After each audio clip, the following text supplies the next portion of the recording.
Hello, guys, and today we have a very special guest. You guys have seen him before. You guys all love him. It is the one, the only Joshua Billman. Woo! Yeah.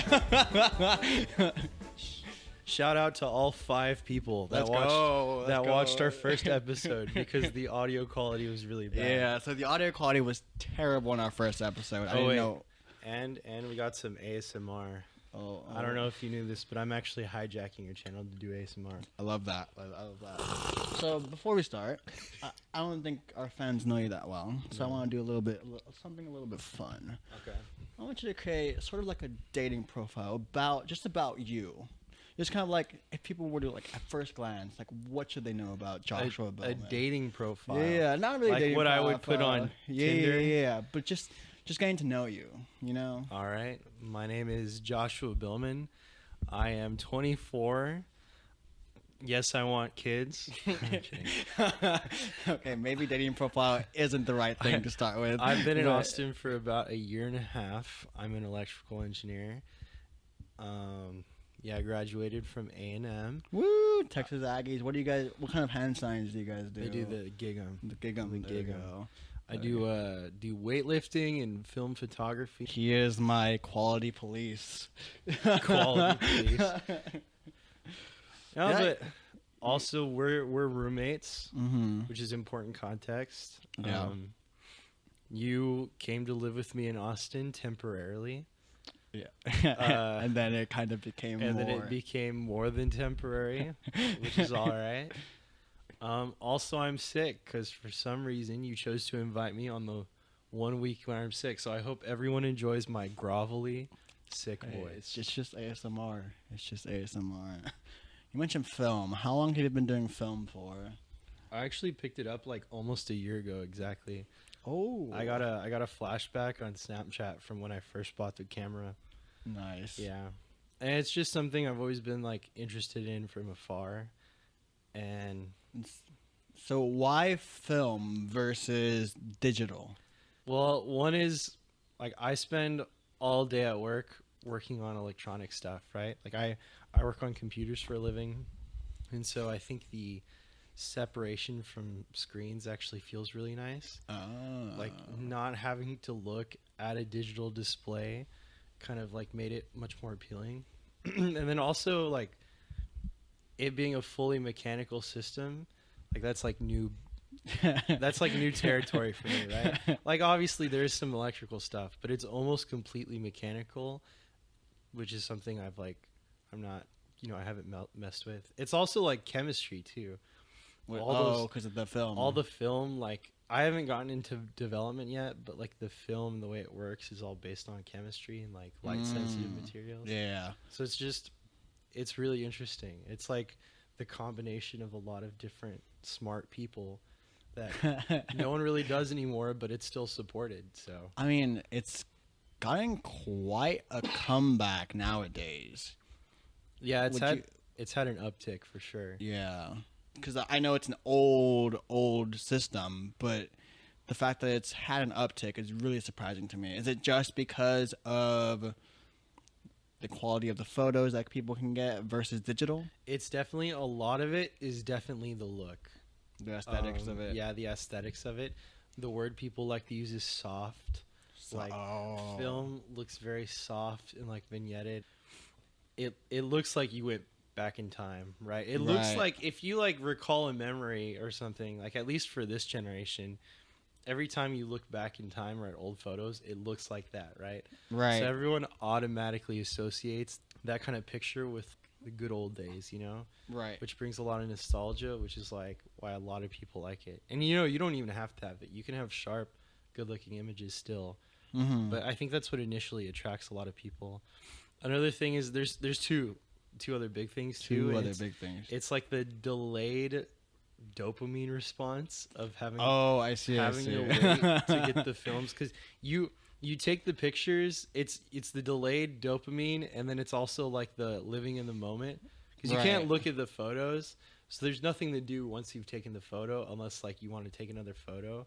There's no like showing it to other people or trying to like edit it in the moment. Like You take the photo and it's it. So it's very non-intrusive compared to The digital camera. like taking photos normally. And then the delayed response is real. Like having to wait to see the photo. If you see it and it comes out good, it feels so much better. It actually does. I don't know what it is.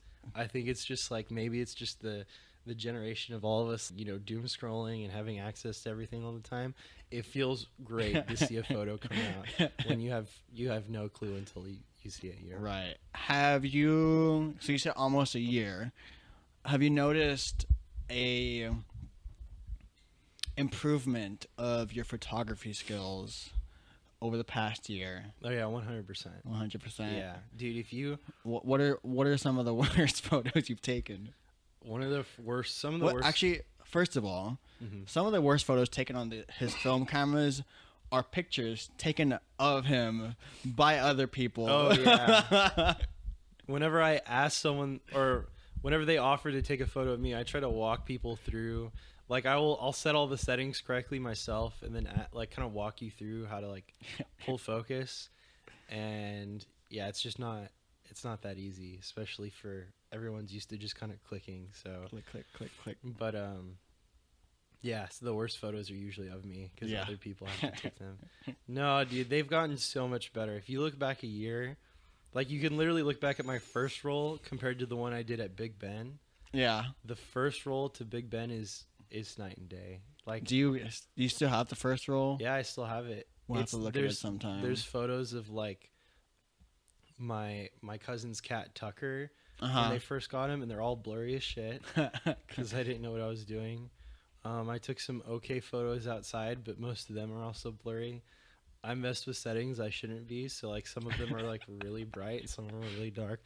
I mean, I'll be honest with you and say like a lot of the beginning was just like actually learning what the settings do. Yeah.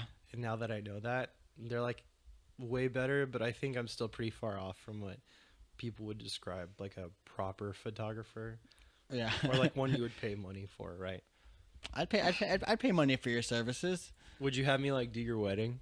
Would you trust me to like do your wedding? Honestly, That's for, like the for, real for test, film right? photography. Okay, granted, I give you the friendly benefit and say yes, just for film photography. Not digital. Probably not digital. I don't know. I mean, I don't know too much about the whole photography world to have any say in that. Yeah, because that's like a really important day for most people, right? Yeah. So that's like the real question is, would you I trust me? mean, we actually went to a wedding for one of our friends, and you've had some really good Yeah, turnouts. I did wedding photos for. Well, I mean, the ones at Emmanuel's wedding, those were just like just random, just for fun. Yeah, Yeah, yeah. those were like of like the practice dinner and like us just hanging out. I didn't do any at the ceremony, you know. Oh. I didn't take any pictures at the ceremony, nor did I didn't do any like photos of the ceremony, of the party. It was just the pre-dinner and us hanging out, you know. Oh, okay, that's right. I couldn't sneak a camera with me while I'm on stage since I was part of the best men. That's you know? fair. You know, But I that's fair. did do the wedding photos for Quinang and Renee. Yeah. Okay. Yeah. Which I kind of messed up there because I used a film I never used before. Which don't do that. Fair enough. I've made that mistake a couple times now, is bringing new and wacky films to places where you just kind of need normal stuff. With Quinang and Renee's, it kind of worked out because I could edit them to be like more what they were looking for. But it was made off noir, like movie film, Okay. which like Quinang is a movie buff, right? Right. Very So much a movie I nerd. I thought he would appreciate that, but even with the appreciation that it's like got a noir look, it's still really flat. So I had to do some editing, but thankfully it was like really easy to do. But I think you can just start like posting some of your film photography online. And, Yeah, I probably should. Yeah. I'm just like what's your channel gonna be called? my channel. Or your page? I think I'm just gonna post it to my Instagram. I don't think, Just your regular one. yeah. Your main I've one. I've thought about starting a website too for like listing out details and stuff like that. But that's just for like the nerds who like really care, you know. Because like you. for people who are just passively interested, I think I'm just gonna start posting it on Instagram. And so this is a question that I actually haven't asked you before, but when you moved from A&M to Austin, what Yeah. was that transition like? Considering A&M's like like just a solely a college town, going from college town where everyone's your age to an actual like real life.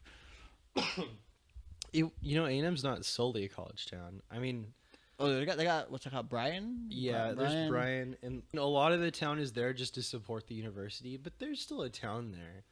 Like, there's still like a pretty active like downtown scene if you ever want to go hang out in downtown Bryan and stuff like that. But yeah, I get what you mean. It's not too much of a surprise just because I've been to Austin before, so I knew what Austin was like. Like I came and visited Andrew a couple times, and it's not that That's far. right. It's only like an hour and a half or 2 hour drive. So the bigger difference was the living situation. Like Right, going going from having 3 roommates to having no roommates was the bigger change. Which like to having one room. to having 3 roommates to having no roommates to having 1 roommate and a cat.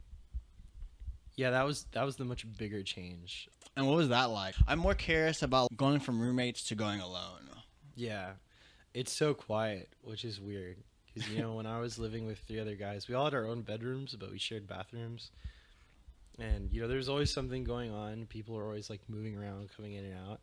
We cook dinner for each other.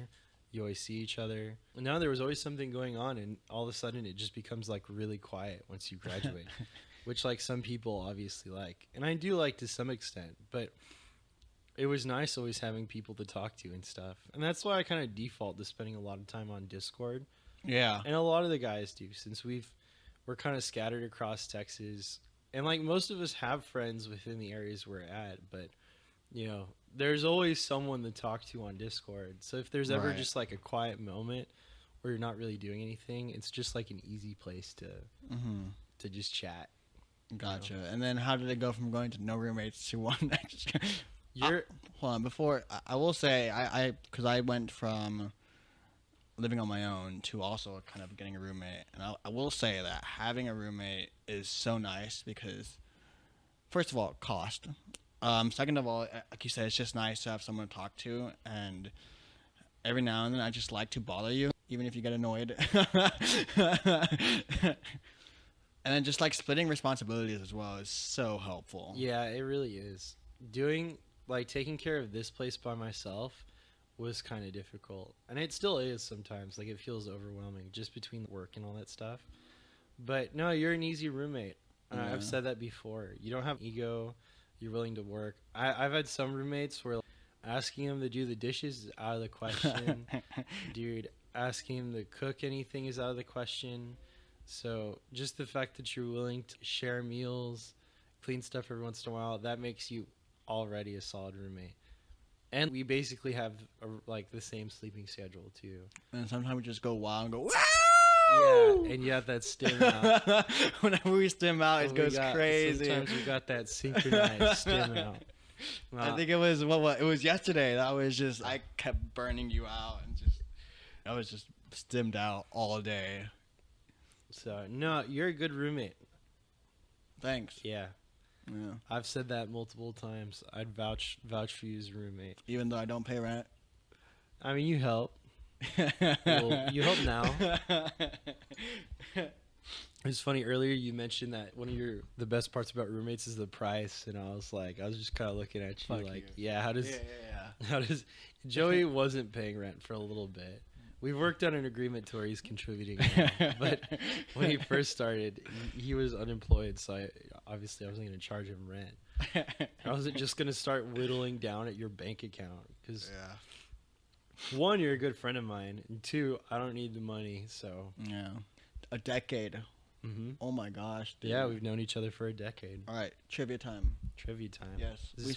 What trivia about what? So I asked you a question. What trivia you think you would be good at? Uh-oh, I kind of gave a lame answer. And you said video games, modern video games to be exact. I just meant in the sense of culturally relevant, since you go to trivia and sometimes people will be like, what was the year Pac-Man came out? And it's like, okay, I guess. Fair enough. So, are you ready? You're a big Star Wars nerd, so I did include some Star Wars video games. Yeah. Uh-huh. So, in Star Wars Jedi Survivor, what is the name of the droid companion that helps Cal Kestis? BD1. Okay. That is softball? I'm kidding. I don't know. Honestly, I got kind of nervous when you started saying that because there's a lot of characters there, and I don't remember a good portion of their names. I see. But BD1 is the one that you're like is on your back, and you're constantly like, "Stim, please." I mean, to be fair, I haven't played the game, so I wouldn't know that. That's going to change soon, right? It is on sale. Yeah, It's on sale for it's a really good game. $13. I think it's worth it. Yeah. Which 2023 Star Wars game is set between The Empire Strikes Back and Return of the Jedi and follows a scoundrel named Kay Vess? Oh, that's that new one. I did not play this game. I'm trying to think. I'll give you a hint. Star Wars Thanks. That's so helpful. is in the name. I honestly don't know. Does it have like scoundrel in it or something like that? Star Wars Outlaws. Outlaws. Yeah, Okay, yeah. that's what it was.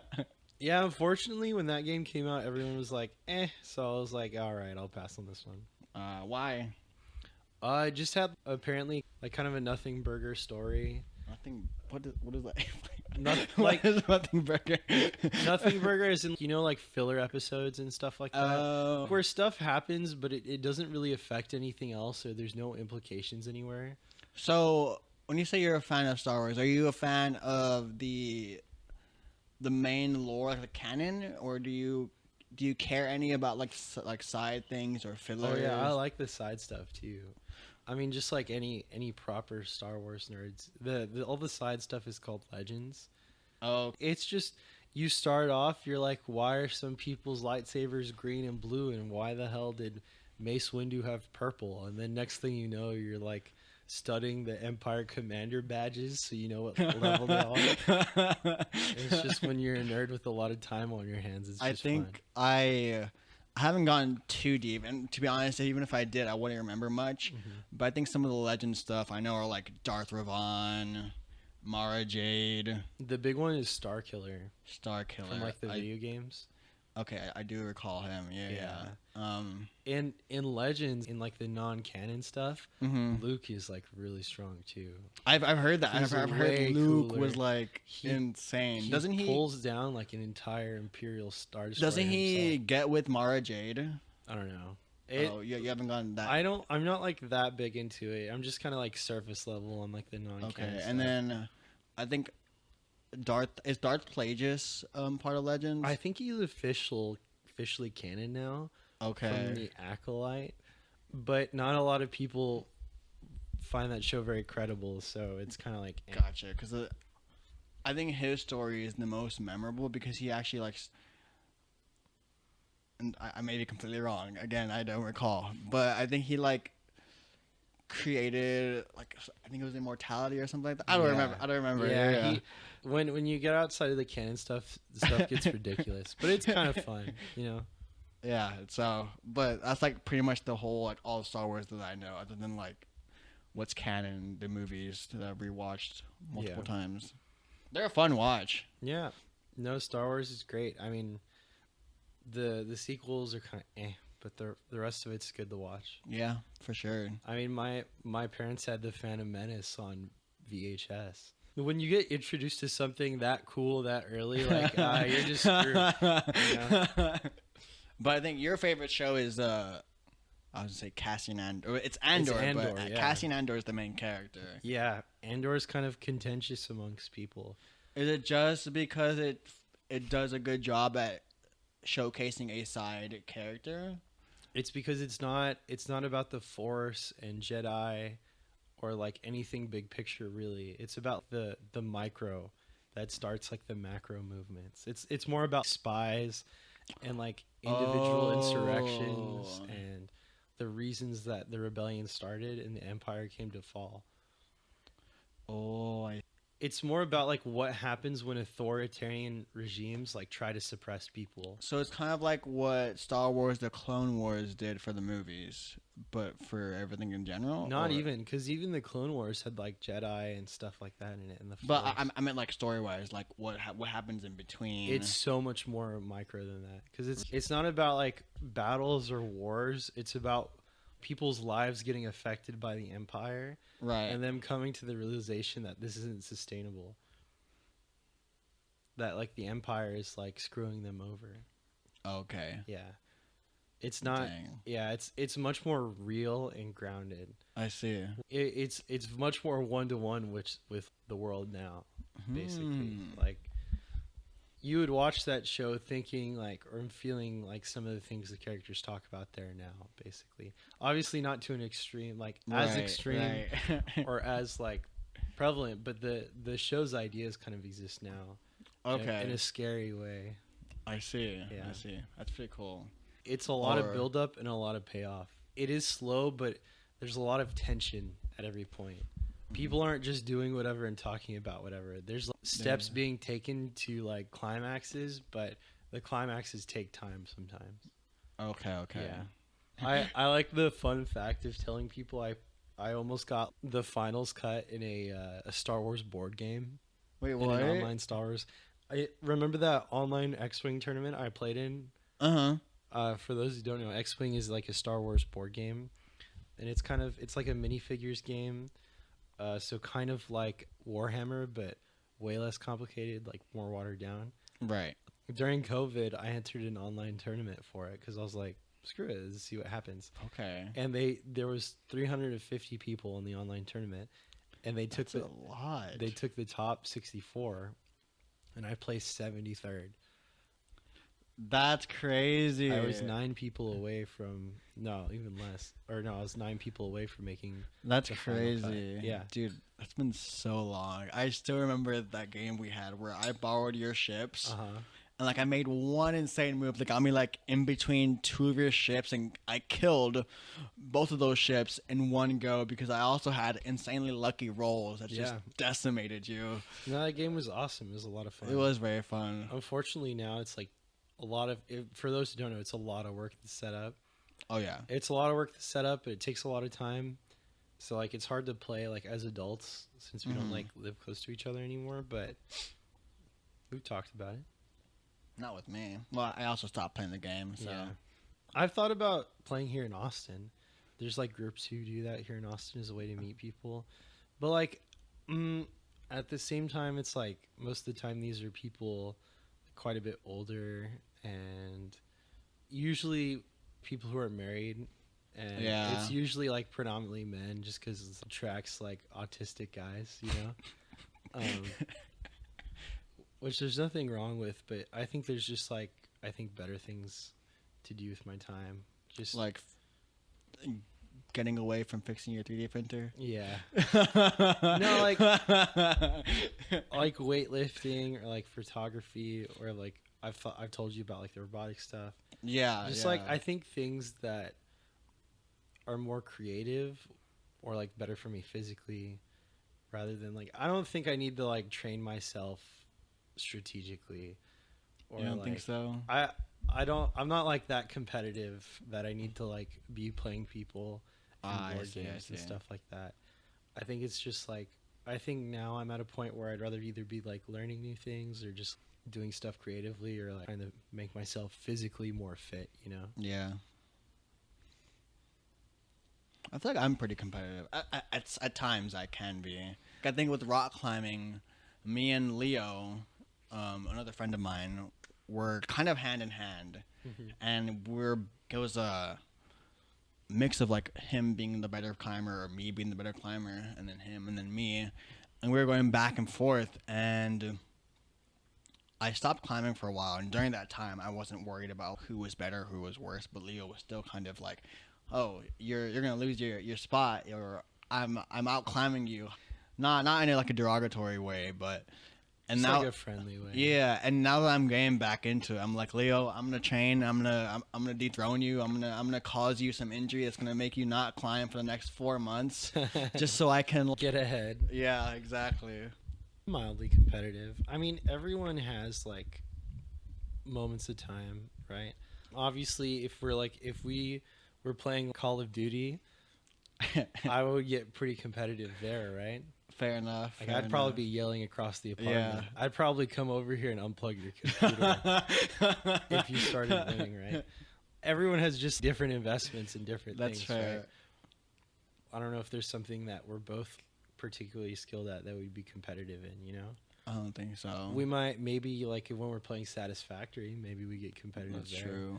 I don't But- think so. What is that? Like, okay, Satisfactory. Like, is it us Us working building a world together. together? Yeah, us working Okay. together. There's animals and stuff that will try to like tear us down. So Oh, we have to work exciting, together. exciting. Yeah. Yeah, we're about to start a Satisfactory server, hmm and so that is very exciting. I haven't played the game. It really ticks the engineering part of my brain. I Like see. since most of what I do at work isn't really engineering. It's changed recently. Like I've Right. been doing a lot more engineering work, but like most of the time it's really basic stuff. Just writing documents, talking to people literally, or explaining things. So it just tickles it like itch in It my just brain. tickles a little piece of Yeah. your brain. I like Yeah. that. I like that. All right, Joshua Billman. Sounds weird when I call you Joshua. Sorry about that. Yeah, dude. People, like our friend group, know you as Josh. For a while, I did call you Josh, but it just doesn't sit right with me. Yeah, that's kind of how it works out. Most of Yeah. the time, Cameron, one of my friends at A&M, who he knew me outside anyway, like the friend group. Like he just Okay. met me and we became friends. He would call me Josh all the time, but then like anytime he came to hang out with me and the guys, everyone would be calling me Billman. I love And- that. It just sticks. It And just he just like, yeah, I'm just calling him Billman. it just Yeah. sticks. Just- Josh is too common. Billman's not. So much more unique and Yeah, powerful. You're unique. You got a unique name, bro. Talking about like social settings, you are pretty socially intelligent. I would say so. Compared to me, you can like read a room pretty well. Yeah, you know it's interesting. I think when it comes to reading a room or like general perception, I'm probably more aware than you are. Oh yeah, But 100%. you're definitely pretty good at one-on-one talking to people individually. I think like you being less perceptive works in your favor sometimes. Why? I guess ignorantly has like a bad definition, but you'll kind of like ignorantly blow up a conversation or just like ask something really interesting to someone. You'll kind of like give people like whiplash. They'll be like, "Whoa." I like give them a little All right. EMP in their brains. Yeah. You basically like I think you get out of small talk very fast by just asking people real questions, and I think it works out in your favor I sometimes. mean, that's because like small talk isn't bad, you know. Yeah. I can probably manage it for a good bit, but then I want to go deeper, you know. No, you're Wanna go really good at deeper. like getting past small talk with people and like Yeah. asking like decent questions, and I think some of that is you Just not understand. you just being like a bull in a china shop and just how's life. So I think it works out in your favor sometimes. If I would be good at pushing past that surface level, then what does that make you? I feel like you were also good at like one-on-one as well. I think you're more like forward and like confident and like louder, and so like you just like break barriers down faster. So it takes you a little more time to break down those barriers. Yeah, I think when it comes to introductions, it takes like a little bit longer for me to get beyond like surface level with people. Do you think that's because you are trying to be wary of like the social interactions, the social intelligence, and like how people are perceiving things in the situation that they're in, or is it just because you like to take it a little bit slower? I don't know. I don't like to ask as intrusive questions as you do. That sounds like I'm digging you, but Yeah, I'm how really dare you, trying bro. not How to. dare you? I know I'm saying intrusive, but most of the time people really like talking about themselves and their life. Mm-hmm. And so you're just better at getting there even if it jars people. I think I'm not used to doing that. I'm not used to being as forward as you are. Okay. So I prefer to just kind of like work up to it, like get to know people. I see. Dude, I've had so many people at work come and talk to me and they'd be like, "Dude, when I talk to you, I feel like I can say the real shit." You know? I've had like 3 different people tell me that. And I'm like, I don't know how I feel about that, you know? I think people generally feel safe and feel like comfortable talking to me. Mhm. But like I don't think that happens immediately. I think that happens through over time. over time. Yeah, for sure. Mhm. I've had in high school a friend who would like, I mean, similar thing. They didn't directly say it, but like they would tell me things that they wouldn't tell anyone else, and I'd be like, why do I need to know this? Some shady stuff, and I'd be like, why are you telling me this? But what's an example? Not intrusive, like pushing the not. I don't want to say pushing the barrier either. Just Of questions. just you being forward. Yeah. I think a lot. I mean, you'll start off a conversation like the same way everyone does, with like small talk, and you'll ask someone like, "What do you do for work?" And they'll be like, "Oh, I do this," and then you'll immediately get to like grubby details. Like you'll be like, "Oh, do you like it? Do you like enjoy what you do?" Or you'll ask like very specifically, "How does this work?" Or like, I don't know, like most people. I see. Okay. Most people would like take that sentence and just like, okay, we can move on in the conversation. But you'll get in the details. Okay. I see what you mean. Rabbit holes. There you go. I go into little rabbit holes with people. I do think you go into yeah. Yeah. Oh, it's a good thing. I think you come off as like much more confident and much more of a personality. Whereas You have personality too. I do, but I think I come off as a lot more reserved at first because I'm trying to like read the room, feel what's going on, and I think you'll just see. And this is actually very interesting because, sure, I may be very like outgoing and forward, but then I'll like take a step back and kind of analyze everything. And that's when like I start becoming reserved. We're a little bit backwards in that you are more reserved up front and I'm more reserved at the back end. Yeah. And I think you're starting to see that now with this new group. Yeah. I've toned it back a lot. And that's just because I'm very particular when it comes to who I associate with. Yeah, who you spend time with. Yeah. And I've told you before too, like one-on-one, I'm able to give someone like my full attention and like my full brain power, right? The more people that you add to like an equation, like the quieter I usually become because I'm trying to like, it becomes like harder to think about how people react like, to certain things. Yeah. I think just bigger group settings are a lot harder to manage and control. I mean, like, I tried setting up a trip out to Big Bend, and I had, 9 people invited? Mm-hmm. And it was just a mess of scheduling where people are actually going to go, and then details. And I was very surprised at the results that came out when I asked if people wanted to change the date, if they wanted to, keep everything the same, do something else, or just cancel. And I'm surprised a lot of people said cancel. I don't know why. I think if you do something like that, you just have to lay it out. You just have to be like, here's the trip date, here's what we're doing, here's meals and stuff. The more work you do for everyone else and the less amount of thinking everyone else has to do, the easier it is. The easier it is for them to just say yes, you know? Whereas you asking if you want to change the date or if we want to do this or that makes people more tedious because now they have to actually think about what's going on. I see. Yeah. Usually, I think if you plan a trip to Big Bend, I think you could get a lot of people to go really easily if you were like, these are the dates, this is where you're staying, it's probably going to cost this much, we need to plan for this many meals, you know. Right. I don't know, we'll see. Will I bring it back up? Maybe. I don't know. Yeah, as you know, I just don't want to go during summer just because it's so hot. Yeah. You met Adam Savage recently. Dude.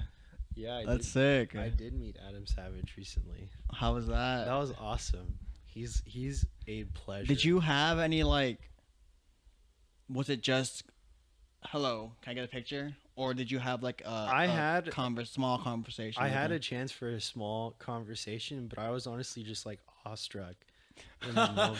So this is by far the most famous person I've ever met that I care about. Awestruck. Okay, I feel like if I met Halsey, I don't know what I'd do. Is it actually true that you just don't know what to say just because you're in awe of what you're saying? Yeah, I was fangirling a little bit because what I would have really wanted to say is, that a lot of the reason why I'm even working at that place in the first place is because of you. That's what I'd like to say is that that you're like a big inspiration, and a large part of the reason why I'm working at this office Yeah. is because of you. But that's hard to articulate in the moment. So I just profusely thanked him, basically. I had his book with me. Yeah. And so I said like, hey, I happen to have oh my God, this is about how it went real life. But I was like, I happen to have your book on me. I was wondering if you could sign it. And he was like, of course. And then we took a picture, and I was like, any chance you're going to be at Open Sauce this year? And he said, no, but my team will be there. And then I just like thanked him profusely, and I was like, thank you so much for taking the time. I think probably the person I would fangirl the most about is Halsey. Yeah. I keep thinking about like how it would be like to meet her, because I'm completely composed now. I'm clear-headed, and so like obviously thinking about it now, it's pretty easy to like go into it and be like, yeah, I can just say this and this and this, but actually being in the moment, I don't know what it would be like. And it's rare you actually get like a moment to talk to them too. Right. Usually you just like shake their hand and they go. And it's cool too, because like Adam Savage is someone like people of all ages know. Right. Like I don't know if people younger than us really know about him much. Like anyone that's too young for the Mythbusters era probably doesn't really know who he is. Mm-hmm. But like a lot of the older generation knows who he is. Oh yeah, for sure. When I told my parents I went to a Porter Robinson concert, like they don't know who that is. Fair. Right? They don't like care. If they look him up, they're gonna see his picture and be like, "Ah, he looks weird," and that'll be the end of that, right? But to tell my parents I met Adam Savage, that's someone they know as well. Yeah. And like I look up to a lot. So it's like it's cool to share that's someone that's so famous and that's so many people know. I also but William Osmond when COVID first started. Oh. He made a Zoom call. I had his tweet notifications turned on, and he tweeted out a link to a Zoom call, and I joined it, and I got to talk to him for a little bit. What did you guys talk about? Wait, did I don't know if I've ever told you about this. I don't think so. Whoa. Yeah, because not a lot of people knew who William Osmond was at the time, so I didn't have a lot of people to talk about it with. But yeah, he did a Zoom call. Unfortunately, it got closed pretty fast because a lot of people joined, and some people were just saying and showing. The screen sharing was turned on, which was a mistake. Oh no. So it got closed pretty quickly. But I actually got to talk to William Osmond. I was stupid and I didn't know what to tell him. So I asked him what he thought about my best friend's name being Cougar. I asked him what he thought about a guy being named Cougar, and he was like, "That's stupid." And I have it. I have it clipped somewhere. That's wild. And then I also asked him about the laser. What laser? I don't know if you've watched any of his videos. But a couple. Back, like his older videos, he had a laser machine that he built himself. What did it do? What was the video? He used it for everything back in the day. He would laser cut like everything. Mm-hmm. Back in the day, he had this laser machine. And then that was in the house that burned down. Oh. And so his laser machine burned down. And so he got a CNC router and he does other stuff now. Right. But he had showed videos of him buying parts for a new laser cutter. So I asked him about the laser cutter, and he told me like a couple weeks or so to get a new one up. He never did it. He never built a new laser cutter. But like I got to talk to William Osmond, and that was another one where my parents saw me fangirling over this. It was around dinner time, so my parents were like, "Hey, dinner's ready," and I was like, "Wait, I'm gonna join this Zoom call real quick with this random, so funny. like 30-year-old YouTuber." That's so funny.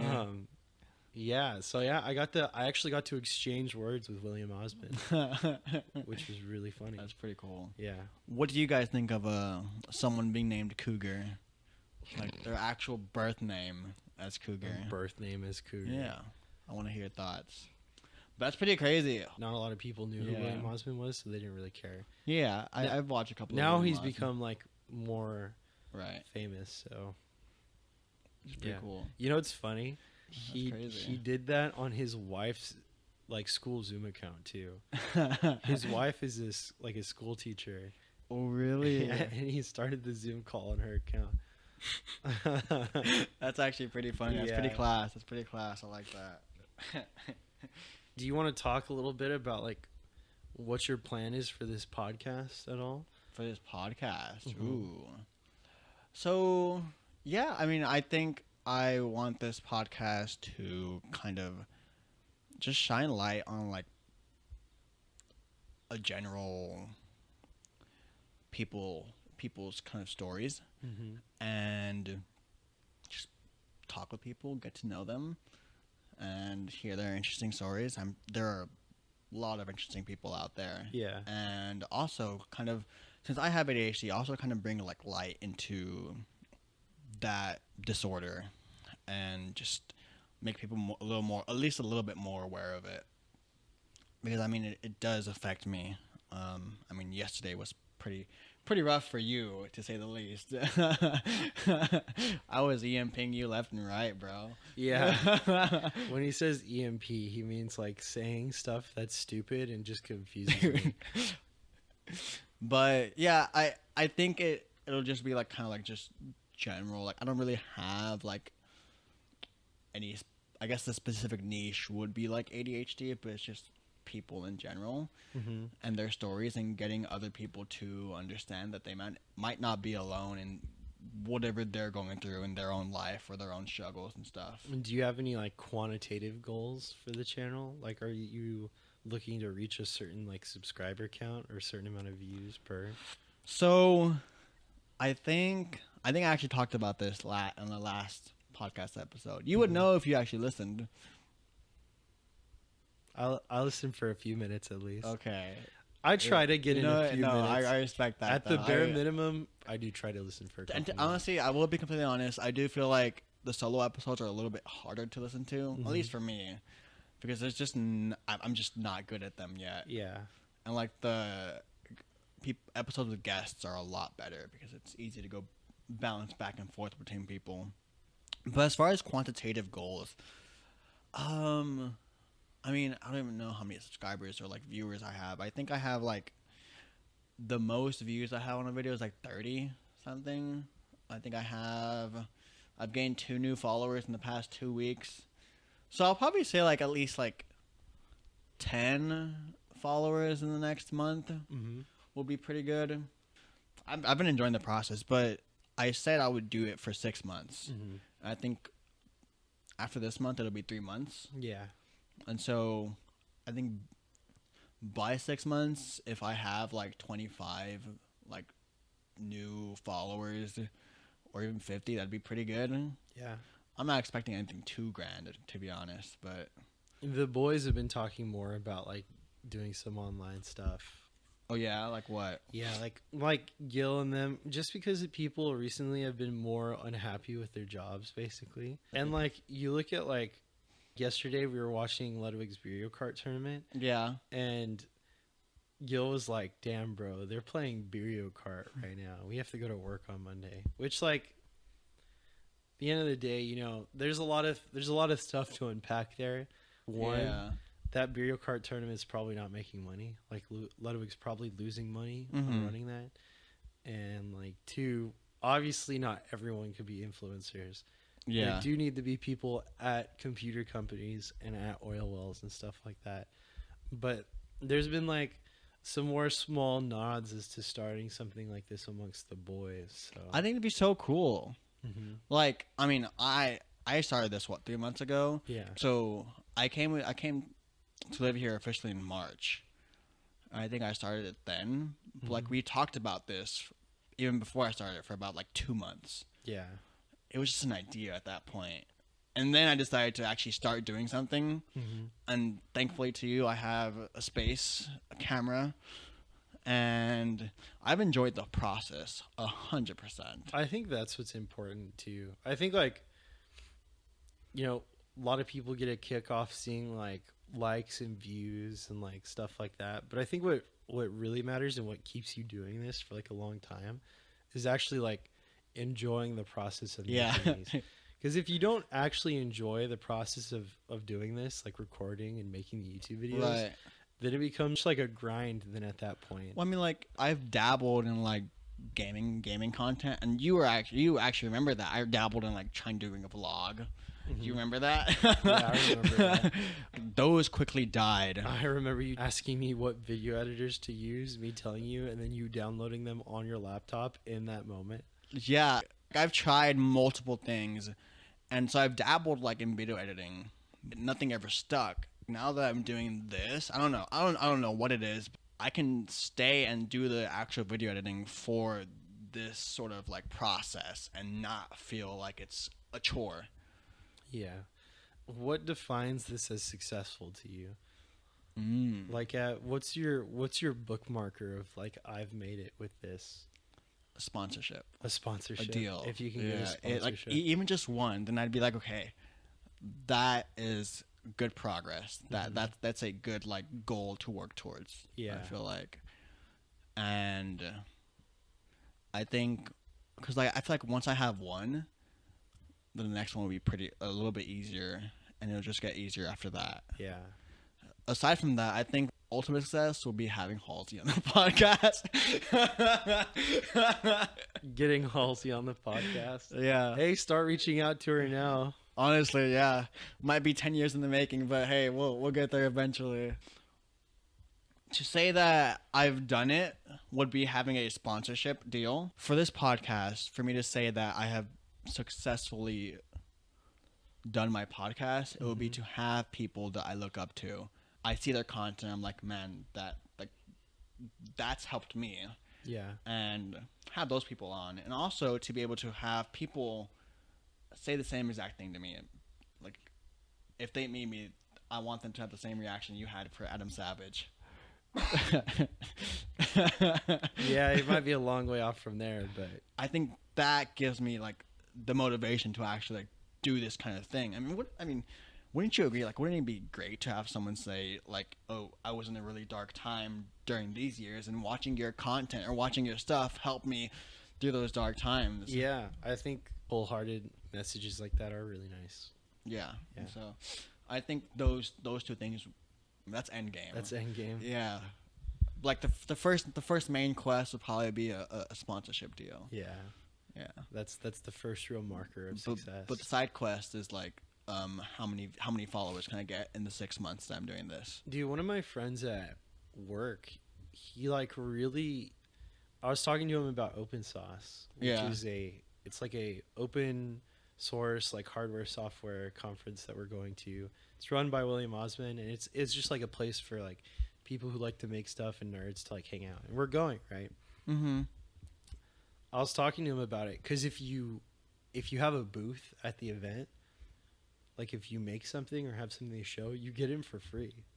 Oh, really? Yeah, if you have something to show off, you get in for free. And you have to apply and it has to get approved, but if you go through all that, you get in for free, right? That's crazy. So one of my friends was like hyping me up at work. He's like, "You can make something." yeah, you like could. you could. You got But, those like- creative juices in there somewhere. Dude, I don't know. I don't know if I got those creative juices. I definitely have the ability and the skills to do something like interesting like that. Yeah. But like I don't have any ideas of what would get me in like a booth like that or what I could do. I see so many creative things like online. I just see like hours and hours of labor people put into this, and it's like insane. Me and Leo went to a like event when he was here a while back, and it was a like robot like creation thing out of recycled parts. Yeah. And it's kind of funny because when I asked for like the tickets to the thing, they're like, "This is mainly for kids, you know that, right?" I'm like, who cares? But it was pretty cool because we were there, and like obviously it's recycled parts, and they had like waters and like sparkling waters in cans. And it's funny because right next to that little like ice chest was a recycling bin for those cans. And it's like, hey, let's just use one of these for our robot. You started digging through the recycling. Yeah, pretty much, and it was pretty funny. We made Oh, you have the robot? That's what that is. Meet, Oh my hold on, God. meet Kate. Leo, I'm gonna have to send Leo this link. Hey, make sure the camera's still recording. Uh-oh. So that's the tires just fell off, but as you can see, it can move around, roll around. We got the eyeballs, we got the K. We used to have a wizard hat, but that kind of broke off. Wait, so can it actually move? Roughly, not right now because of the. Hold on, sorry. But you put like motors and stuff in it? Oh no. Oh no. And then it's like a treasure chest. Like inside you have all the treasure and stuff. I don't know if you can see that. Hold on. And then we added There's like a brick in there. yeah, it's supposed to be the tongue. It's supposed to be the tongue. But like we have the treasure and then we have the teeth and stuff. And so, yeah, Leo's gonna be very happy to know that I put this in there. He actually, I actually kept it just to have it on the podcast. The only thing about that, about like open source, is like stuff like that is cool and it's fun for kids, right? But dude, you can't fake the funk around this crowd, right? Right. This is a crowd of like engineers. So these are people who like know their stuff, and like if you come with something half-assed or don't have like a great idea, I feel like people would be able to see through that pretty clearly. I mean, you have the skills. Yeah, I just don't know what to do. And it's also like a question of energy. Like lots of people put a lot of time and like what they do into making stuff, and I've not put ample time into being crafty on my own and learning how to make stuff to kind of like do stuff like that. By the way, I am listening. I'm just. Yeah, I know. You're trying to fix your robot. And like the other thing is with doing stuff like that, there's no clear cut, there's no instruction manual. Right? Yeah, that's a part of that's a doing creative something process. like that. You know who'd be a great person to bounce ideas off of? Who? Kylie. Kylie? She loves creative things. Oh yeah. Also, Leo is a very great person to bounce ideas off of. Yeah, okay, I definitely don't have enough time to do that this year because Right. I'd have to figure it out within a couple months or a couple weeks. But it's definitely actually something I've thought about. Leo would definitely be open to like. But does Leo actually care about like engineering stuff? Like, Dude, he and his friend in Germany Uh-huh. made like a motorized powered car. Oh, yeah? That they just drove around for fun. Okay. He also tried making something for like his wall that would like light up and stuff, like some sort of like little tree design that he tried to build. Didn't look very pretty, but I'll be honest. But you get what I mean though, right? Like there's some people who do engineering for a living but aren't really like about it, you know what I mean? Like when Adam Savage came to my office, there was a lot of people that went to meet him but like that weren't that crazy about it. Weren't freaking out that much. Yeah. It's like pretty surprising. And like I've talked to people before, for example, about like William Osman or Michael Reeves, these like kind of legendarily like popular like kind of like internet engineering people. Right. That like I'm not saying you if you're not a fan of these people, you're not an engineer by any means. Right. But like if you would expect out of anyone that this crowd would like know these names, right? Mm-hmm. And it's not, which is interesting. They're mostly people that like to kind of like do their own things and then work and go home and just do other stuff, Yeah, like do their own personal, like live their own personal lives. I think there's a lot of burnout associated with doing like engineering stuff all day or like fake engineering stuff, like emails and writing reports, and then like trying to keep doing it when you come home, I don't know. I felt that way a lot in like school. Like it took like a lot of effort for me to like go out of my way to do personal projects and stuff. Right. And like basically I had to force myself to do that by like joining robotics. That's one of the reasons I did it. Was it was a way to like force myself to still be like crafty outside of class. And, I see. Yeah. Okay. Gotcha. Yeah.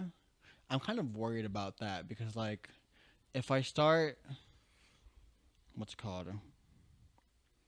Pushing myself out in so many directions, then what's gonna happen to like my rock climbing if I go out, like my meal prepping, this podcast. Like I don't want to wear myself too thin. And I was talking to my cousin on Donovan on Yeah. one of my other previous episodes, and he mentioned that when he does things for himself, like outside of like social things, like just what he wants to do, then he has like no time for anything else. Yeah. And like I don't want to get to that point, right? I want to have like a good balance, and I understand that I'm gonna have to sacrifice that balance for some of the things that I want, and sometimes it'll be definitely worth it, but also I don't want to have to sacrifice it more than I necessarily need to. I will say I don't think you're going like I don't think you've overwhelmed yourself yet. I haven't. I've And, been very good about When that. it comes to stuff like meal prepping or like stuff like that, you're just like you have to eat to live, right? You are just in a more convenient way setting yourself up for the week and like stuff like that. So that isn't really like that's not something you get like invested in or like that really like weighs against you unless you want to become like a Michelin star meal prepper. So You know what I mean? okay, what's funny is my Donovan's family used to own like a meal prep company. Oh, they were the ones that did the meal prep company? Yeah. Yeah. Back when I was in Dallas, I've actually started about like kind of just doing it on the side. Uh-huh. But I don't know enough about the health side of things, the fitness side of things, and like what all these different nutrients do for the body, like they do. Like they can go in depth. Not to and- mention just the business side of things. yeah, Like you would have to get some sort of certification to like and hand out food or sell food. they at least yeah, Donovan's dad has talked to him about like bringing it back, but on Donovan's like level, Uh-huh. and having him sort of like bring it back up. What do you mean at like Donovan's level? Well, At, just like having him run it or not him, like because like obviously he's gonna get help from his father and the family because Mhm. they did it. It was probably too successful, but they just couldn't like maintain it just because of other life factors. Mhm. And yeah, having Donovan kind of like be the main person and doing it on a much smaller scale. Yeah. And I mean, I'd love to like be a part of that too because I thought about it bringing it back because I think it's such a like neat idea.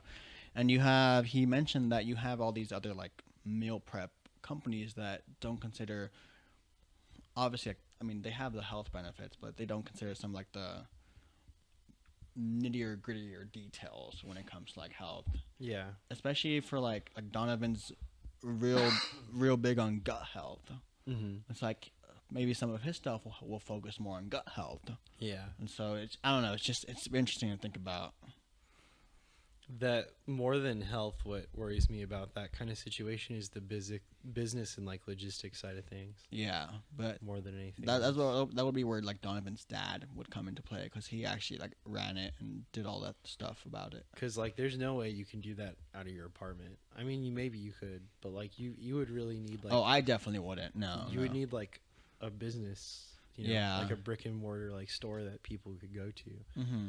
And like how do you manage, are you freezing meals, or you know, how do you manage when people pull up? Are you taking deliveries, you know? Yeah. How do you manage like inventory if a lot of people come one day and then no one comes the next, you know?